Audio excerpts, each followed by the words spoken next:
네, 안녕하세요. 야구론 기자들의 김영환입니다.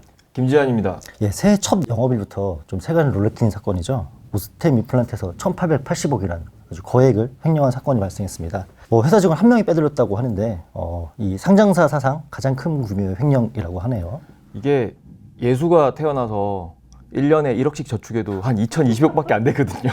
1,880억이면 이거 상당한 액수인데 어떻게 이런 일이 가능한 거죠? 예, 불가능한 일이다 이렇게 좀 생각했던 부분인데 이게 또 다른 업체도 아니고 국내 임플란트 1위 업체 오스템 임플란트에서 발생해서 더 충격을 안긴 사건입니다. 이게 사실 회계 관리가 굉장히 엄격해야 될 상장사인데 지금 횡령을 한 직원은 지난 2018년에 입사한 것으로 알려져 있는데요. 3년, 딱 3년을 다니고 그 직원이 회사의 자본 2,047억 6,057만 원 중에 91.81%에 달하는 1,880억 원을 빼돌렸다. 오스템 임플란트는 이모 씨죠. 그 이전 팀장의 단독 범행으로 보고 있는데 이 점도 참 충격적입니다.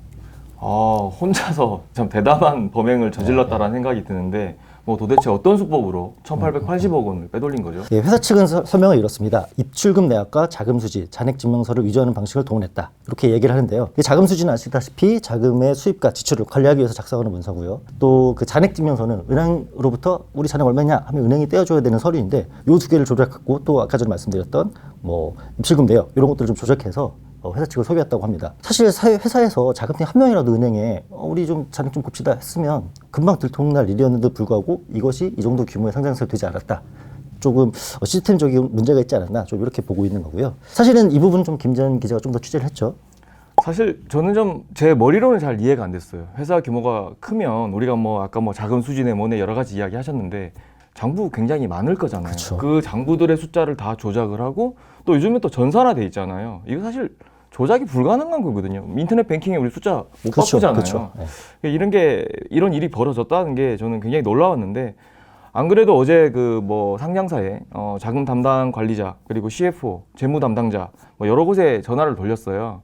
다들 이제 일단 한 목소리를 일단 충격이다. 이제 그런 반응이 나왔고요.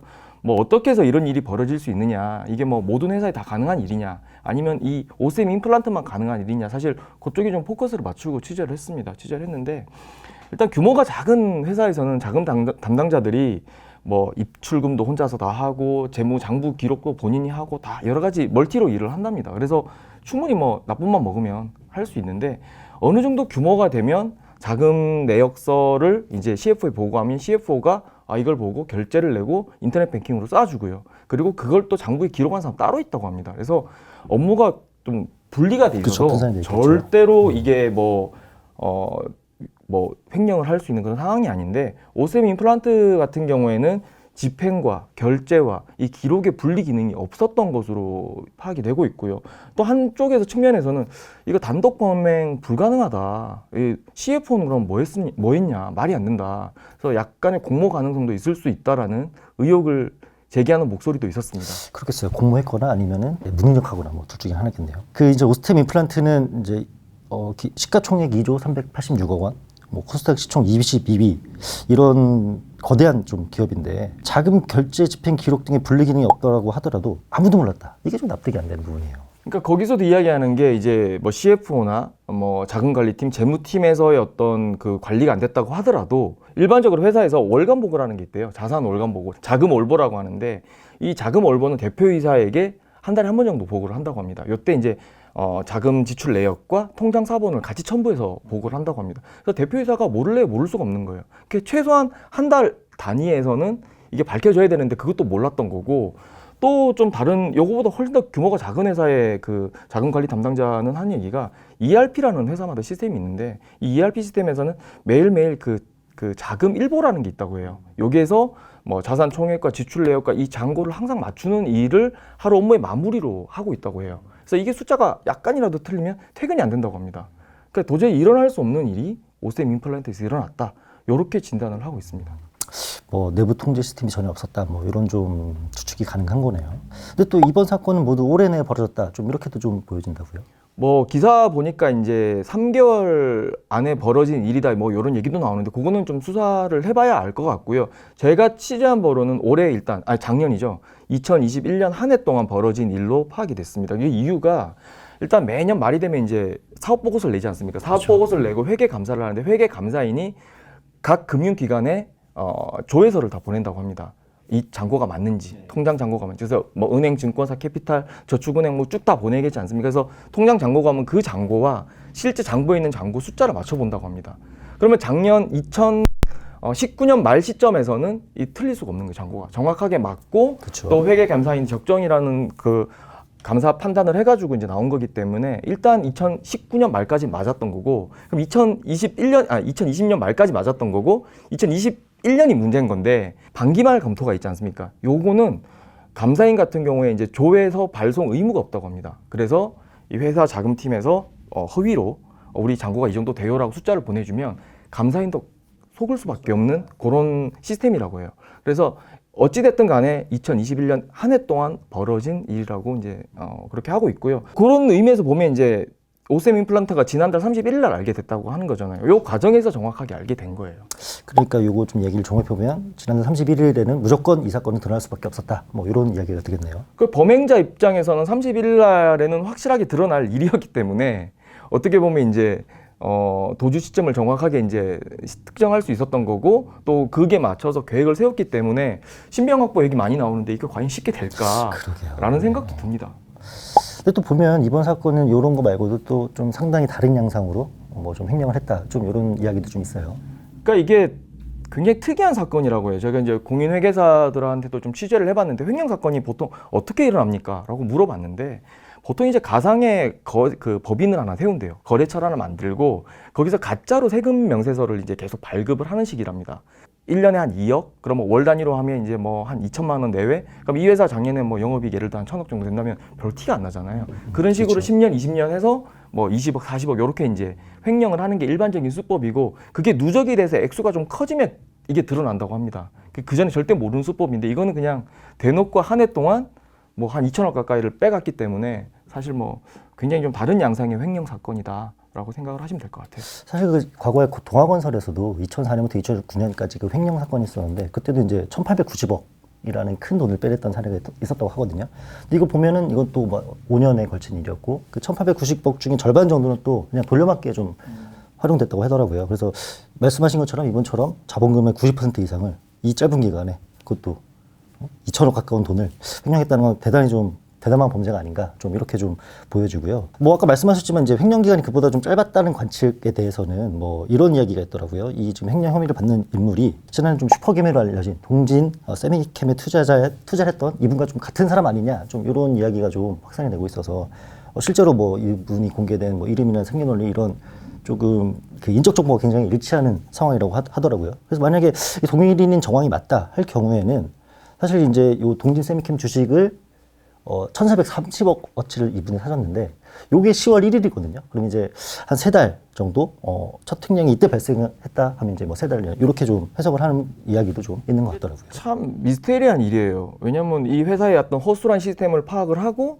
그래서 이제 2천억 가까운 돈을 횡령을 한 사람인데 이걸 이제 특정 주식, 동진 세미캠 주식에 투자를 해서 또 지분을 보니까 7.62%를 확보를 했어요. 그러면 5% 이상 되면 이제 의무적으로 지분 공시해야 되잖아요. 그렇죠. 어떤 사람이 지분을 매입했는지, 그리고 그 사람의 그 거래 내역들이 다 이제 공개가 되는 그런 상황인데 굳이 이거를 본인 5%를 넘기면서 신분을 노출시키는 이유를 모르겠어요. 보통 이제 슈퍼게임들 보면 4.99% 지분 갖고 있는 분들 꽤 많거든요. 자기 신분을 노출시키고 싶지 않고 자기 거래 내역을 감추기 위해서.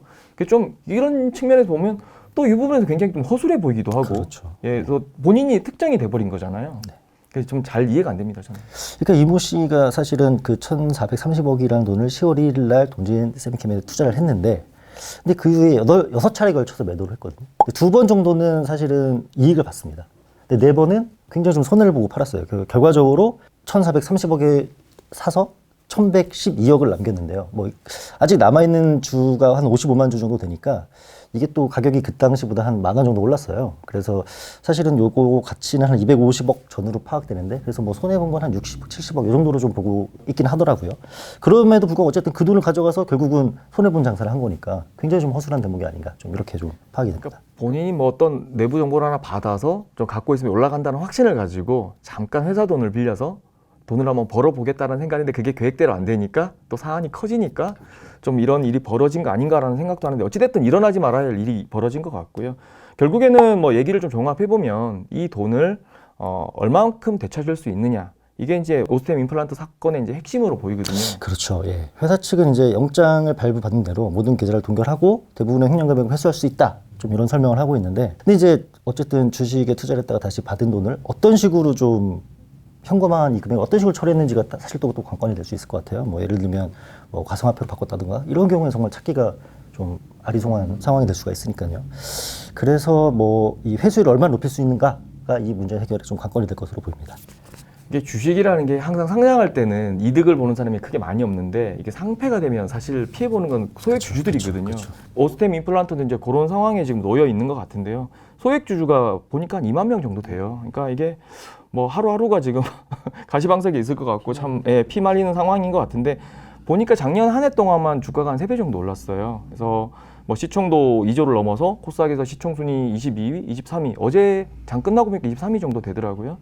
그리고 뭐 회사가 뭐 일순간에 이제 거래 정지가 됐기 때문에 주주들 마음이 굉장히 편치 않을 것 같아요. 그러니까 일각에서는 좀 상장 폐지되는 거 아니냐, 뭐 좀 이런 의견도 나오는데 이건 좀 어떻게 보십니까? 요건 뭐 규정에 따라서 처리가 될 수밖에 없는데, 일단 자본금, 자기 자본의 5% 이상 횡령 사건이 발생하면 이제 매매 거래 정지가 되고 상장 폐지 이제 실질 심사 대상에 포함이 됩니다. 그래서 이제 15영업일 그러니까 주말 빼고 이제 15영업일이면 한 3주 정도 되는 거잖아요. 그동안 이제 심사를 하는 거니까 21일 전후해서 결판이 날 것 같고, 또 요 상장 폐지 대상에 이제 포함이 되면 다시 또 20일에서 35일 정도 한 번 더 이제 그 실질 심사를 거치게 됩니다. 그러면 뭐 횡령하셨던 그 이모 팀장인가요? 네. 그분이 일단 잡혀야 돼, 신병 확보가 돼야 될 것 그렇죠. 같고, 그 뒤에 이제 뭐 동결된 계좌에서 얼마나 자금 회수를 하느냐, 이게 중요할 것 같아요. 사실 이제 회사가 기업 경영을, 물론 경영이 잘못한 건 맞는데 기업 본질 가치가 망가진 건 아니거든요. 임플란트 국내에서 이제 업계 1위고 해외에서도 굉장히 잘 되고 있고 특히 중국에서도 굉장히 승승장구하고 있는 회사이기 때문에 뭐 요 문제가 좀 어느 정도 자금 회수율이 어느 정도 되느냐,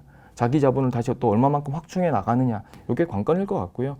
2020년인가요? 2020년 영업이익 보면 거의 한 1,000억 정도 돼요. 981억. 근데 그 전년도랑 비교해 보면 한 2배 정도 되거든요. 그러니까 회사의 어떤 기업 가치는 아주 빠르게 성장하고 있는 기업이었기 때문에 이 사태에서 얼마만큼 자금 회수를 좀 잘 하느냐에 따라서 이 상장 폐지에 대한 어떤 결판이 날 것 같은데, 저는 일단은 뭐 투자자 보호가 좀 필요하기 때문에 또 상장 폐지까지는 가지 않을 것 같다라는 생각이 많이 들어요. 물론 이거는 제 생각이에요. 네, 오늘은 그 오스템 임플란트 횡령 사건과 이에 따른 업계 파장에 대해서 좀 살펴봤습니다. 약오른 기자들 구독과 좋아요 부탁드립니다. 감사합니다. 감사합니다.